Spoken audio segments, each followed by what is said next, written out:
Jasraj ফিল্মসের high voltage thriller Mardaani 3 বড় পর্দায় আসার ক্ষণগণনা শুরু হয়েছিল আগেই। তবে এবার সেই প্রতীক্ষার অবসান ঘটিয়ে ৩০ জানুয়ারি প্রেক্ষাগৃহে ফিরছেন দাপুটে পুলিশ অফিসার শিবানী শিবাজি রায়।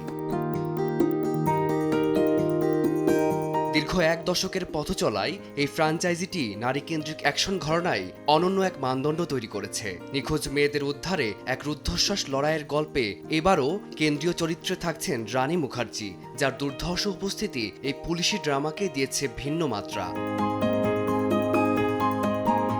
বিগত কিস্তিগুলোতে মানব পাচার ও বিকৃত অপরাধীদের নৃশংসতা উঠে এলেও পরিচালক অভিরাজ মিনাওয়ালা এবারের প্রেক্ষাপটকে সাজিয়েছেন আরও অন্ধকার ও ভয়ঙ্কর রূপে।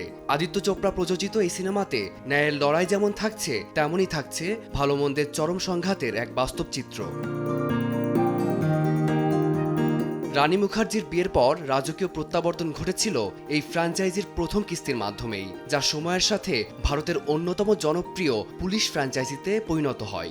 সমাজের গভীর ক্ষত এবং নিষ্ঠুর বাস্তবতাকে পর্দায় দেখার জন্য ভক্ত অনুরাগীদের মাঝে বিরাজ করছে টানটান উত্তেজনা। ফারদিন মাঝার, সময় সংবাদ।